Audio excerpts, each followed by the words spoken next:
você já parou para pensar como um computador realmente funciona? Tipo, o que acontece lá dentro quando você clica num botão, abre um vídeo ou escreve um texto? A maioria das pessoas ligam o computador, usam o que precisam e desligam no final do dia, sem imaginar o trabalho que está rolando nos bastidores dentro desse computador. Mas acredite, entender como funciona o seu computador é o primeiro passo para dominar a informática de verdade. E nesse vídeo eu vou te mostrar tudo de um jeito bem simples, como se fosse uma conversa entre a gente aqui. E mais, no final do vídeo eu vou te revelar uma curiosidade sobre a memória RAM que pode explicar por que o seu computador vive travando e ninguém te conta. Então fica comigo até o final do vídeo, porque esta aula vai abrir a sua cabeça e te preparar para o próximo nível. Então vamos lá. Vamos imaginar que o computador é uma empresa e o processador, ou o CPU, é o chefe desta empresa. Ele é responsável por tomar todas as decisões, comandar todos os processos e fazer com que tudo funcione. Toda vez que você clica, digita ou abre algo, quem executa esse comando é ele. Já a memória RAM é como se fosse a mesa do chefe. É onde ele coloca todos os arquivos que ele precisa naquele momento. Quanto maior for a memória RAM, mais coisas ele consegue deixar sobre a mesa ao mesmo tempo sem se enrolar. Agora vamos falar do HD ou do SSD. Nessa situação hipotética, é como se fosse o armário da empresa. É onde se guarda todos os arquivos. Mas André, você não falou do HD ou do SSD. Qual é a diferença entre os dois? E eu te falo agora. De maneira simples, é como se o SSD fosse um armário super moderno, muito mais rápido. E o HD, um armário mais antigo, bem mais lento. Pois bem, para que tudo isso funcione, a gente vai precisar de uma fonte de energia para energizar todos esses componentes. Bom, e nessa situação hipotética, todos os funcionários vão comunicar-se a partir da placa-mãe. É como se fosse uma comunicação interna que conecta todo mundo. E é assim que tudo se organiza. E quando falta alguma peça ou ela não funciona bem, a empresa então, ou no caso, o computador, começa a falhar ou até mesmo travar. Quando ligamos o computador, a primeira coisa que acontece é a fonte de energia começar a distribuir a energia para todos os componentes que foram citados. A placa-mãe, ela ativa o processador e ele começa a procurar o sistema operacional. Isso mesmo, o nosso SO. Ele é o gerente dessa empresa e é ele que é responsável por organizar o dia a dia dessa empresa. E é nesse momento que a memória RAM começa a ser usada, carregando as tarefas em tempo real. E sabe aquele barulhinho que o HD faz? É ele procurando o sistema para poder ser carregado.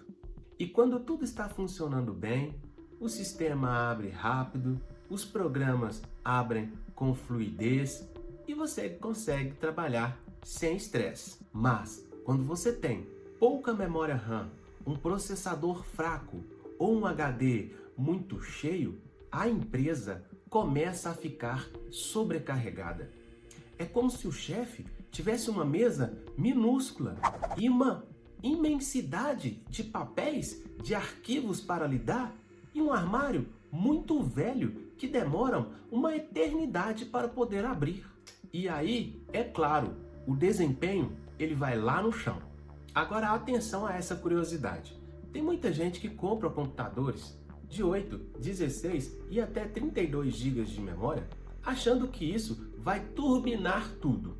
Mas o que ninguém te conta é, se o sistema operacional, o gerente do seu computador for apenas de 32 bits, ele só vai reconhecer 4 GB de memória RAM. Todo o resto simplesmente não é usado, ou seja, você pode estar gastando dinheiro à toa e nem sabe. Além disso, o tipo do sistema operacional que você usa e o uso que você faz com o seu computador influencia muito. Por exemplo, um usuário que só usa o navegador, o YouTube e o Word, provavelmente não vai precisar de 16 GB de RAM. Agora, se você trabalha com edição de vídeo, com jogos ou com programação, aí sim, uma memória RAM extra vai fazer muita diferença. Então, o segredo não é só ter mais, é saber o que combina com o seu perfil. Saber disso agora pode te poupar dinheiro, evitar dor de cabeça e até melhorar o desempenho da máquina que você já tem. Bom, então vamos recapitular o que nós aprendemos nesta aula de hoje. A gente viu que o computador ele funciona como se fosse uma empresa, onde o processador é o chefe e a memória RAM funciona como se fosse a mesa desse chefe, ok? Já o HD ou o SSD funciona como se fossem os armários. E aí a gente tem a fonte para alimentar esses funcionários. Logo, a placa-mãe funciona como um meio de comunicação. Bom, e a gente viu também que esses componentes eles precisam trabalhar juntos. Senão, o PC ele pode travar ou até mesmo ficar lento. Bom, a gente viu também que a escolha certa das peças e entender suas funções pode melhorar muito o seu uso diário. E lembrem-se, a memória RAM só é bem aproveitada se o sistema operacional permitir. Não adianta ter 32 GB num sistema que só reconhece 4 GB de memória. E antes de encerrar, um recado rápido. Na próxima aula, a gente vai ver qual é o cérebro que coordena toda essa estrutura. Vamos falar sobre sistemas operacionais. Vamos abordar Windows, Linux, macOS de um jeito que você nunca viu antes. A gente vai entender por que um sistema é mais seguro, o outro é mais popular, o outro mais poderoso e qual deles é ideal para você. Então já se inscreve no canal, ativa o sininho para não perder os próximos episódios. E comenta aqui embaixo, qual peça do computador você achava que fazia tudo sozinho? E já deixa um spoiler, essa peça não era o processador. E se esse conteúdo te ajudou, compartilha com alguém que ainda acha que memória RAM é só no aparelho celular.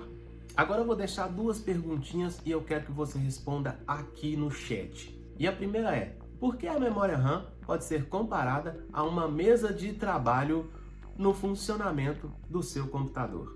E a segunda pergunta que eu quero que vocês respondam aqui no chat, façam isso funciona como um exercício de fixação, é a seguinte: o que acontece se o seu sistema operacional for de 32 bits e você instalar mais de 4 GB de memória RAM nesse sistema operacional? É isso aí, galera, eu vou ficando por aqui, mas se você não entendeu algum dos conceitos que foram passados nessa videoaula, eu peço que você reveja esse vídeo quantas vezes forem necessárias, porque a nossa jornada digital está apenas começando. Eu te vejo no próximo vídeo, tamo junto e é nóis!